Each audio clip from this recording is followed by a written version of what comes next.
So welcome everybody. I do expect a few more people to arrive, but we're going to start. It's 4 o'clock. For those of you who are not familiar with the Global Anti-Scam Alliance, a brief introduction. So my name is George Abraham. I'm the Managing Director of the Global Anti-Scam Alliance.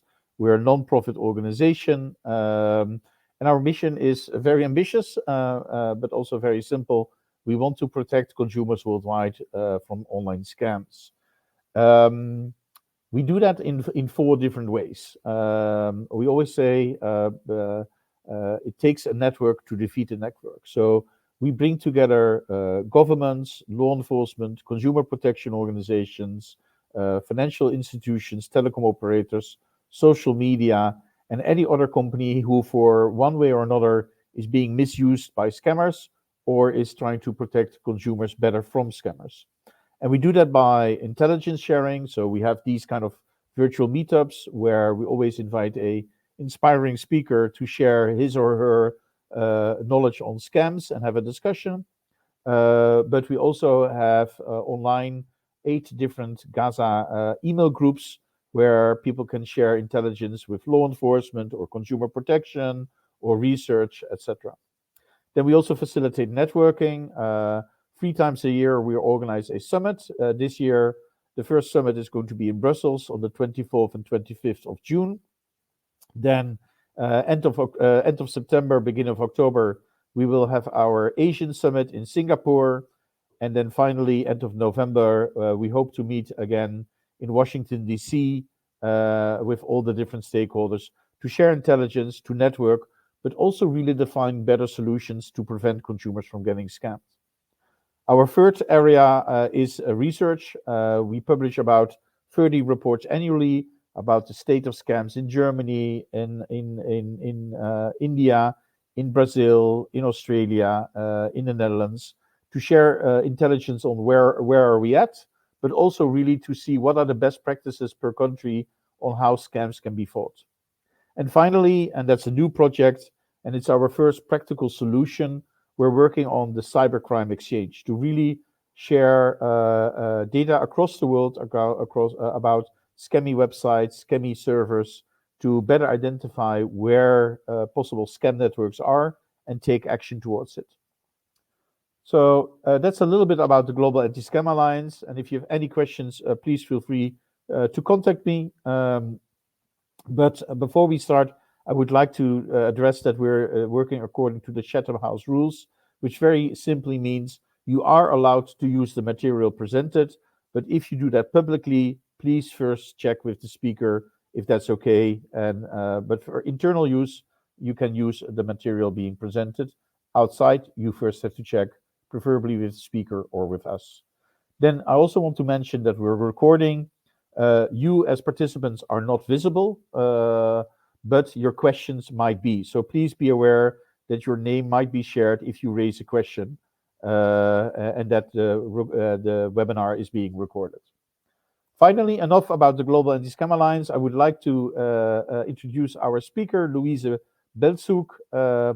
We have been working together for a very long time, and I think it's the source of knowledge in the German-speaking region about everything related to scams. Louise, may I give you the floor? Well, thanks for this very euphoric presentation. I am very happy to be here to share insights we have gathered on a rather new topic for us in fraud prevention and fraud detection, which is dietary supplements. And I just start off with sharing my screen. A second.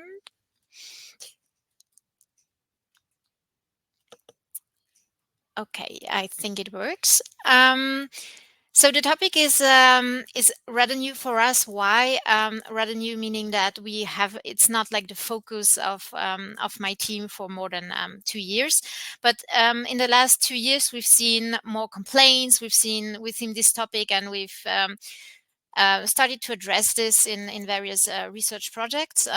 One is ongoing, and it's part of our. It's become part of our daily business. So let's see. who is behind my organization. So I'm working for the Watchlist Internet, which is in Austria. It's located in Austria. It's a fraud prevention initiative with detection tools, but mainly focusing on prevention. So the Watchlist Internet receives complaints from Austrian and German speaking consumers, quite a lot, and these complaints have been like the basis of the watch list, helping the watch list to have a kind of feeling of, okay, what are like the actual problems right there, and so it's like a sensorium. It gives us a sensorium on new problems. And 2 years ago we saw like more and more problems which were not as easy to solve and as easy to answer as other topics might be. And so we've started the research projects, and my research team is Valentina and Julia. They are here as well, listening. We are all on LinkedIn, and I'd be happy, about any kind of international exchange also beside this talk. So what's the topic? Dietary supplements is like a very large market. It's projected to be like around 35 billion a year. It's growing, and a lot of Europeans have taken supplements, are regularly taking supplements. And it's a market that is increasingly online, as all the other markets as well. So we see legitimate offers, which are like the the ones not so interesting to us right now. But we see a lot of infringements, and infringements meaning it's sometimes smaller to larger problems. It's small problems. You will have like perhaps like inexperienced actors, inexperienced companies who which start to um, which make marketing claims they shouldn't be making. And then there's a classical fraud. So actors which will try to sell you something they shouldn't be selling you, or you won't receive anything. But there's quite a large amount of actors who are like in this gray area or this yellow area. And this is a very difficult topic to deal with. Why? Well, first, there are like a lot of a lot of different supplements out there. You will have like herbals, you will have like vitamins. This is most probably like the most well-known supplement. But you will have like the meal substitutes, the whole domain of I want to lose weight. You have like weight gain, you have anabolics, hormone activators, food ingredients, etc. So there is like a wide range of very, very different products. It's a huge field. And it's a field that is difficult to deal with, because dietary supplements are food. They are not medicine. Why is this important to say? Okay, first, it changes the way the market works. Medicine has a very tight control, because medical products need to ensure they work. They have like a promise they're making, and they should be healing something, helping with something, etc. Well, food and especially dietary supplements don't. Dietary supplements should not have a special kind of effect. They should not be healing. So there is like no need in the same way as with medical products to say, okay, let's first check them before they enter the market. So they fall under general food laws. They are taken in like orally, and then there are like additional regulations on supplements regarding the labeling, regarding like what is in supplements, regarding also the nutrition and health claims. So you have a lot of regulation on dietary supplements. It's quite a complicated area, um, and one of the most strictly regulated domains is the health claims. So a claim is like any kind of message or representation. This includes pictures, graphics, symbols, which suggests some particular characteristics. And what is not okay is to make any kind of health claim which has not been approved before, um, if it's a supplement. So this you see here like an example which is okay, but there are a lot of health claims which are not okay. So health claim is a very regulated area with health supplements. But it's not the only part which is regulated. So, for instance, there are like claims on the nutrition. So, what is like what does it contain? Is it what is it like? What comparisons are okay? What comparisons should be there? They're like what the food does.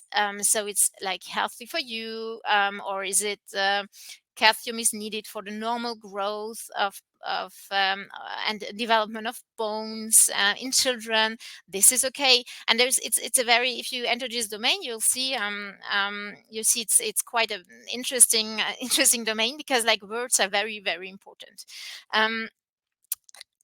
um, the health claims database shows, and it's open. You can have a look at it. Which health claims have been authorized in the EU, and you'll see that you'll find like a lot of non-authorized health claims, and a lot of still pending health claims. Mainly they concern herbs. There was a lot of discussion in this domain on herbs and their impact, as how do it work. They don't want to, it's not a medical product, but still, is there like an experiential, could you say that there is like traditional knowledge about certain impacts they can have. So there's the health claims database. I'd suggest to have a look at it, because you see how difficult and how precise, and how you say, how precise this whole matter is. And this becomes quite interesting, because then when you go into details, and you look at the labeling and at the marketing of supplements, you'd see how you get like a different look on it. So here, for instance, you see like calcium, vitamin D kind of thing, and it's just for bone health. It's not making a kind of promise, to to solve any kind of problem. It's just stating, okay, it's bone health. You'd find also like supplements saying, okay, normal, it's for normal, whatever, normal um, blood, whatever, Kreislauf. I have here like calcium and vitamin D are necessary to a normal growth and bone development in children. The vitamin supplements are those who have like health claims that have been approved, but there are like, you will see that a lot of supplements which cannot make any kind of health claims. And this gets quite difficult, because when we look then at online offered products, we have to look at all kinds of problems. We have fraud in the, let's say, classical sense. So, and a kind of an online shop offering something that won't be sent to the consumer. Perhaps like in the more extreme way, an online shop selling something that does not even exist, and like invented kind of product, and the money is lost, the data is lost. But you will also have like shops who will send something that is perhaps should not be purchased online without a prescription from the doctor. So it will be, or shops sending something which says, pretends to be a certain product, but then has different ingredients, so which are perhaps like risky for the health. They have like all kinds of debris. So we have like a lot of fraud that is more complicated. Let's say that if I compare it with fraud in the for clothes and shoes, we have a kind of fraud where even if we receive a product, uh, we cannot know without any kind of further analysis of the product, if this product is what it's supposed to be. And then we have all kinds of other infringements, because having like marketing efforts with this kind of strict regulation is quite a tough area. You need like to sell a product, to change a little bit the perspective. So you're like a company, you need to sell your product, and you're not allowed to make a lot of kind of, you're not allowed to make promises in for a lot of issues, and the consumers taking supplements have a kind of health motivation. So if they take supplements, very often they're motivated by health issues. They are motivated because perhaps something has not yet worked out for them, or perhaps they're like frustrated with the medical products they've used, or they want to feel better. They don't want just to feel normal, and perhaps they don't feel like normal and want to feel more normal in this kind of domain, but they want to feel better.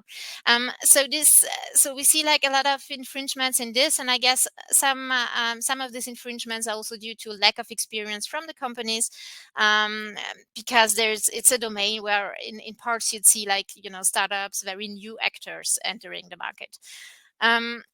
So we enter like a different field, and I bring like some examples. What we've seen in the last year in Austria were ads misrepresenting celebrities, Austrian and German celebrities. It kind of reminds us, if you know like investment scams, it reminds us a little bit of this kind of investment scams as well. So using like the face of someone who is known, someone who has a kind of reputation, using fake news to promote something. Here we had like a very difficult and a very problematic case reported by doctors also to us, because the promotion was aiming at promoting something as an alternative to diabetes medicine. So it was actually endangering clients, and also making them afraid of legitimate and important medicine. To say, like restore it will just restore damaged organs, making like very, very big promises. The forbidden health claims were quite strong. So it reduced blood sugar levels. It will normalize weight and metabolism. It will care for the heart, the kidneys, the eye, the blood vessels, etc. For everything. This kind of this case was out there in the media. It was a very a prominent example of fraud in the area of dietary supplements. So you see here, reducing blood sugar levels, restoration of internal organs. Stop using chemicals on your body, heightens immunity and improves vision. Dangerous claims that were difficult to get into control, because it appeals to certain consumers. It's not appealing to anyone, but perhaps like people desperate, in a kind of level of desperation, and vulnerable to this kind of promises. So it's exploiting vulnerabilities, and this is something we see, exploiting vulnerabilities of patients who have like cancer, diabetes, chronic pain, chronic illnesses. This kind of long-term problems, where sometimes the solutions out there are like the medical products still don't do not work properly, have side effects, whatever. The daily life is not as imagined, as good as it could be. For this kind of vulnerabilities, we see then fake news websites working with a kind of scandalous language, like learn the dark truth about how doctors kill diabetic patients before the irreparable happens. Blood sugar kills slowly but surely. And then you have like different ways to make it more believable. They use real prominent personalities. They use like fake doctors. They use all kinds of ways to whatever they find, to make the claim more substantial. Another kind of fraud case, which was also very important, was a supplement against parasites. So it worked with something just by inventing a problem, quite a large problem, saying that like a panic scenario, we are all infested with parasites, and every fifth body in Germany is infested with parasites, and you take this kind of fake product, and then it will help. So creating like a new need for a product. So parrot sex, you'd see this here with an Italian advertisement, and I'm sharing examples from the German-speaking countries. I guess it would be interesting, of course, to know if there are like people here having examples from other EU countries or other countries in the world. There are certainly various parallels, and then if we look at the site, it's most probably something that is then spam-like, also in various languages to be found. So Paratex was one, and I here is just scrolling through some kind of fake news site, working with this combination of fake pictures of scandalous stories saying that like doctors were just arrested because they had like this solution that no one has that helps to lose a lot of weight in a very short time, etc. This kind of sites have like also, of course, the reviews and something that is well known, but that works. So what's the problem with also weight loss pills? Some are perhaps simply ineffective. They have like harmless extracts. They don't have any effects, and you just lose your money on well, let's say a product that won't change your situation. But let's say on the harm scale, it's not the worst.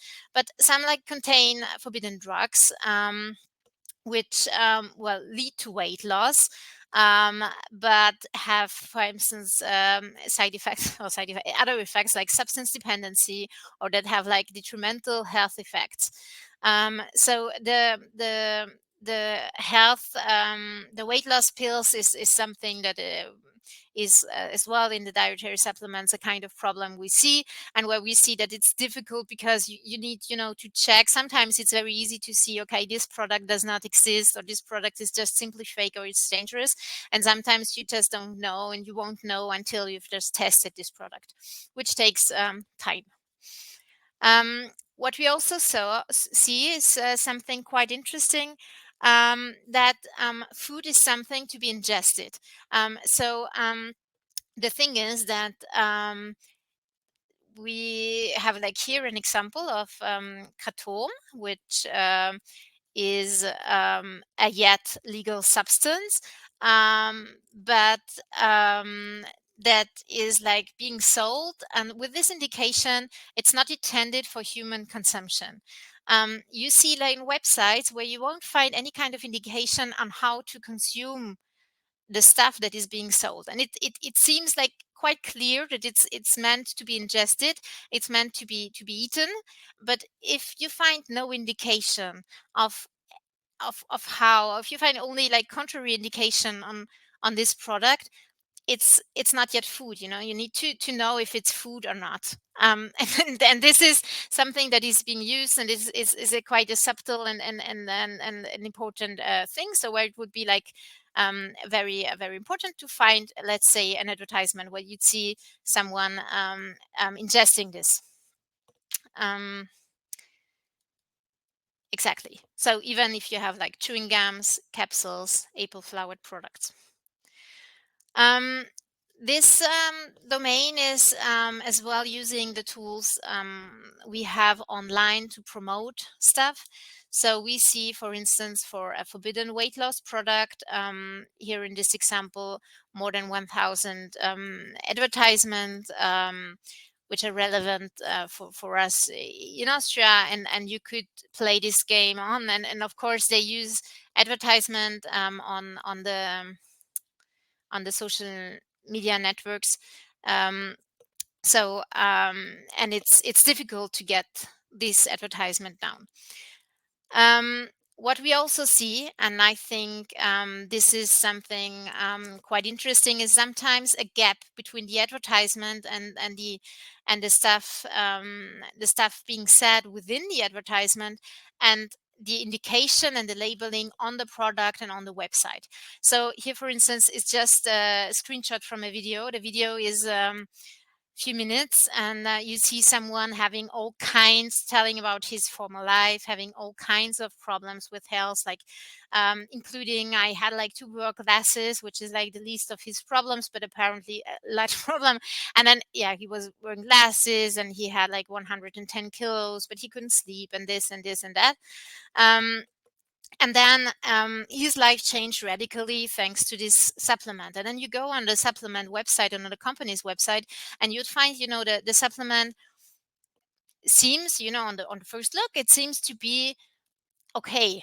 So we find this kind of stuff as well, gaps between the advertisement and the websites, and sometimes gaps that make it difficult to see, is the advertisement from the company? Is this like the same actors? Do we have like other actors in this game? And I think here the role of the advertisement analysis and the future need, to look at advertisement becomes apparent, but also like the difficulties. But this was a quite good example, because you'd see, okay, we see like in this video, we see a lot of promises and a lot of problems which have been sold. This and then there is just, yes, okay, you have like premium biotica, so super microbes. It compared to the video, the promises are very, very low bar. So going to conclusions. Going to the conclusion. Sorry, I don't know if you've listened to this audio as well. We have here quite a difficult field. It's difficult, as you've seen, on the one hand, because it's difficult to evaluate the cases. It's difficult to see if it's not with other, fake shops. You'd see the website and you'd know. So sometimes you see the website, this website seems okay, the product is okay, but the advertisement you'd find is not okay. And people will buy this product hoping for some kind of magical effect, and those consulting them within the pharmacy, or those perhaps, the third ones selling them this product, do not have the knowledge of the effects that the users hope to have with this product. And this is quite a difficult question. It also is a difficult topic in prevention, because there are like adverse effects possible. What would be such an adverse effect? One adverse effect would be that if we look at all the websites selling well, the kind of, anabolic, making you strong, and you would say, okay, here you won't get a product and here you will get a product. We're kind of making like a suggestion on where to buy. Adverse effects can also be that we make a kind of article on an illegal weight loss product, illegal perhaps because it creates a substance dependency, and then you have like this kind of, yes, it works, but it will make you dependent on a drug, and you will have like desperate people thinking, well, relativizing it, and perhaps, outweighing their possibilities, saying, okay, I don't care, let's do it. So you need to be very careful in prevention activities, to think how vulnerable are the potential consumers, to be sure that if it's something that promises to help with chronic pain, for instance, that even if you have written in your article all over the place that it won't help, it won't help, that it's not proven, that it might still work, it might still, curb the demand on, and have this kind of adverse effects that are like non-intended. We see well, advertisements for forbidden and problematic substances, and also gray zones, this kind of problems regarding foods that are not yet known, so they are not listed, and they are sold without saying that it's food, and so we don't know, we know it's a supplement, it will be taken in as a supplement, but it's sold as if it's well, whatever, like a herb, something else. It's not say it's not it's not something, that so you need, to find a kind of video where you'd see someone ingesting this, and then you could say, okay, this is like a supplement, or this is at least a food, and we need to do something about it. Yes, and you have like desperate consumers, you have more responsibility, and more, it's like more can be at stake. So it's a very sensitive issue, and some, of course, like an issue where there are like a lot of also other actors and involved, and actors involved trying to ameliorate the situation. So we will only, of course, thanks, only been like one part and one small part of the puzzle, trying to get into the fight against this kind of fraud and this kind of problems. But I think there is like still a lot of space and a place, for actors, because there are like a lot of problems, and it's still a very open question how we might, what would be like a good situation. But I guess we have like still a lot of work to do. Um, and yes, and I'm seeing like Yoris is already like nice questions. So I have like very happy to hear your questions and discuss it further on. Thank you very much, Louise. You indeed saw my comment. We have several, I think, good questions. Let's start with the one of Guillaume. So you can also read the question, but I will just rephrase it. I suspect some of the scams are revamped, old scams being copied and copied and copied. Is my assumption correct? And if so, could it be leveraged to take down further scams at scale, or increase the cost of scammers to run such activities? Meaning, can we use the fact that a site has been live in the past, and if a copy pops up, immediately take it down? I think that's the meaning of Guillaume. Mm-hmm. And Guillaume, feel free to use the chat to further elaborate. But Louise? Okay. I think yes. I mean, this is partly like my motivation to make this kind of talks, because I think, of course, if we, we have like the focus on German speaking countries. But as I said before, if I look like at the analogy in investment scams, of course, I suspect that, there will be changes, but we will find this kind of fake news websites and stuff in all kinds of languages. So if there be the possibility to leverage some parts of this, I'd hope, yes, that it's always like a useful approach, of course. Yes. Yeah, I mean, some of your screenshots looked very familiar in the sense of using news sites, or fake news sites, I should say, to promote, in this case, drugs. But we see the same with investment scams. It's yeah, they're rolled out many. Sorry, Louise, you wanted to Yeah, say? no, exactly. And with investment scams, you see that it's like spam like sometimes, that and I lack like the knowledge to be honest on how spammy this is, and how effective would it be. But as I said, like at the end, I wanted to say it feels like there is like a huge amount of problems. So if we only, target this kind, some smaller parts, I guess this would be very helpful. So I think, exchanging information, exchanging data, exchanging on problems would be very helpful. Also to perhaps, perhaps also to say perhaps we could find, certain stuff that pops up early on in some area of the world, and then later on in other areas, and having this information in advance would help, this kind of stuff. Yeah. That's a good point to the next question we got from Gigi.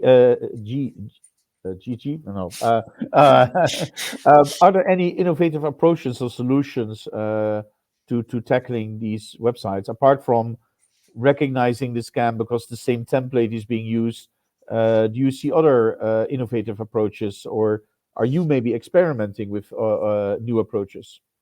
I think like most approaches now in a lot of domains, with in a lot of fraud domains, hope for the Digital Services Act, and to be not an innovative but like an administrative solution that helps us tackle one side of the issue with advertisement.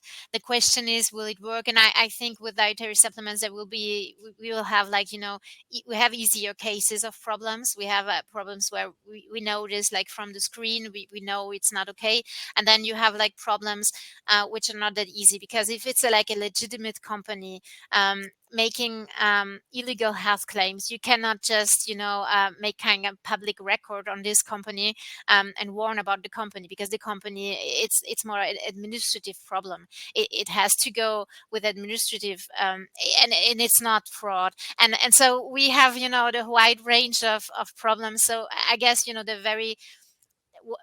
the thing that is easy, like fraud, I guess we could go with ads, but there will be a need for approaches to have this market overview of what is happening, what are the new actors, what is like the relevant problems, perhaps also more to see, okay, what are like the relevant problems would be one of the one of the challenges. Related to that, a question from Adam. You already named the Digital Service Act. For those who are not familiar with it, would you mind briefly explaining what it is and how it might be able to help? Yes. So this is like a European Union regulation, relatively new, which in one part will bring more responsibility and more transparency to platforms.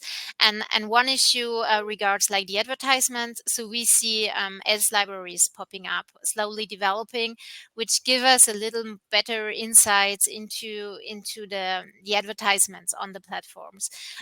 It's still like an ongoing process, and you'd see like large differences between ads libraries of certain platforms and other platforms. So let's, for instance, I had like an example from Meta, which might like distort the picture, because actually I'm very happy to be able to produce this kind of picture. It's thanks to like an advertisement library. This is a good thing. There are like other social platforms where you'd search for advertisements so far, hoping to find it. You have it on your phone, you still see it, and it's not within to be found in the ads library, and some only have like something to download from the last year. So you have like a lot of quality differences. But with the DSA, there will be for instance the option to, as a researcher, have better access to data on social platforms, and this could be something that helps. Yes, and then perhaps the top policy recommendations from this. It's linked a little bit. I think there are like fraud topics where it's easier to work as a standalone project, I guess, than for other fraud topics. To be very, for instance, some fake shops. Some fake shops you can see. Okay, does this company exist? Doesn't it exist? And you have like legal requirements. You can just look at them and establish a kind of judgment, also automatically. And then there are like fraud domains where you need, to cooperate with very different actors to be effective. So for the dietary supplements, in my ideal world, you would have like cooperations as well with the medical, with doctors and with pharmacies, which is not an easy cooperation to get into, of course.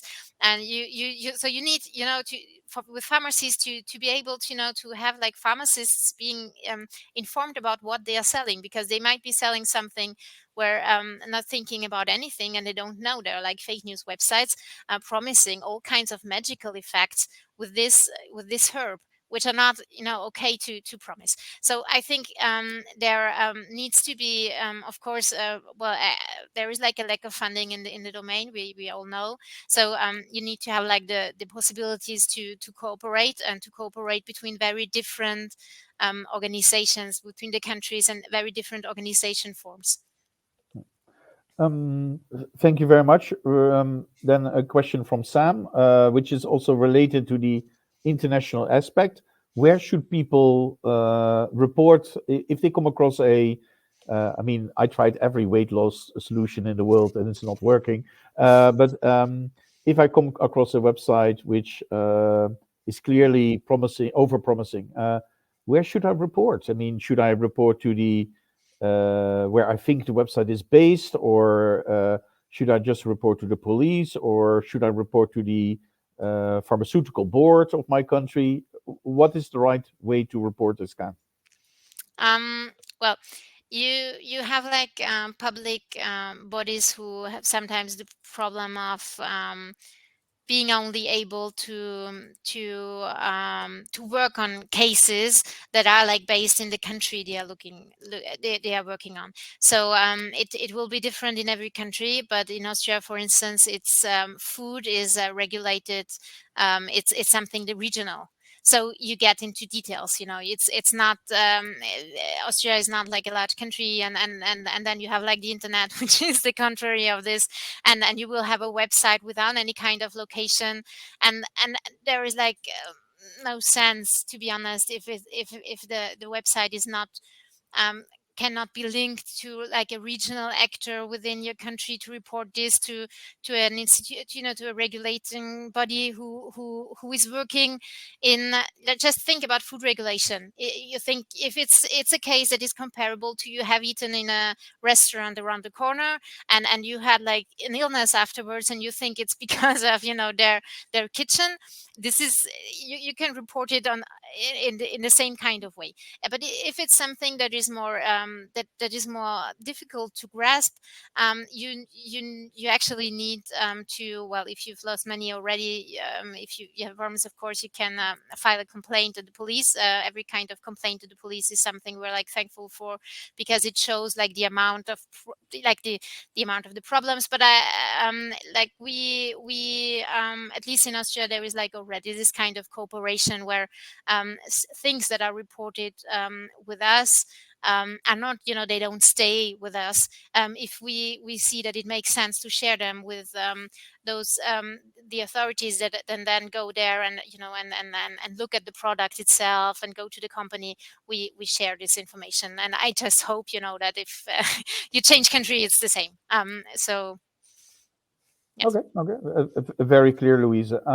Also, suggestion in the chat by Guillaume. For many ads, you can report the ad if you see it on Facebook or in a search result that the ad is inappropriate. So that's at least a start to report the ads. But I think you're safe to say that in any country you can always report a possible scam or fraud to the police. That's always good. And then, depending on the country, there indeed are other organizations. I think we are done with questions, Louise. Any last tip or advice you have to the audience, or what would you advise? I mean, there are many scam fighters in the room. Any tips or ideas? Well, I think it would be very will benefit, to think about like new alliances as well. For instance, if you take like the weight loss industry, to get a finer sense, of what is like a legitimate claim, what is not a legitimate claim, and it gets into details. And I think to be able to spot the fraud, it would help to have like the legitimate actors to their side. So this is a domain where I think working with industrial partners and economic partners, it could be very useful. And regarding the ads, I think it's a very it's a topic not only for this kind of fraud, but for any kind of fraud. I'm very hoping to have like more interactions on problems, and perhaps we can have like also kind of joint actions on reporting certain ads, because reporting on the individual level is a kind of frustrating issue. I mean, we're doing it, but you probably, if you regularly report stuff, you'd see, okay, you very often it's quickly solved, but not in the way you'd like to you'd like it to be solved. And I guess because automatic evaluations of ads and of reported ads in this domain are very difficult to see. Yeah, no, I agree. From our side, I mean, as you know, we run scamadvisor.com. We will continue to work on automatically recognizing these kind of fake websites. I mean, especially we come across thousands of keto websites per month. It's incredible. So we will continue working on recognizing them automatically. And I think with legislation and better cooperation within Yes. the Digital Service Act, we can go very far. Mhm. So with that, Louise, I would really like to thank you for sharing your knowledge and insights to the public. Applause. Thank you. Thank you. And for those present, thank you very much for joining our meetup. I put the link to all our meetups in the chat, and I also want to address that on the 24th and 25th of June, we're going to have our next Global Anti-Scam Summit in Brussels, and you're all very much invited. So, Louise, again, thank you very much for sharing your knowledge, and with all the participants, thank you for being here. And I look forward to seeing you in the next meetup or at our summit in Brussels. Thank you very much and have a very good afternoon.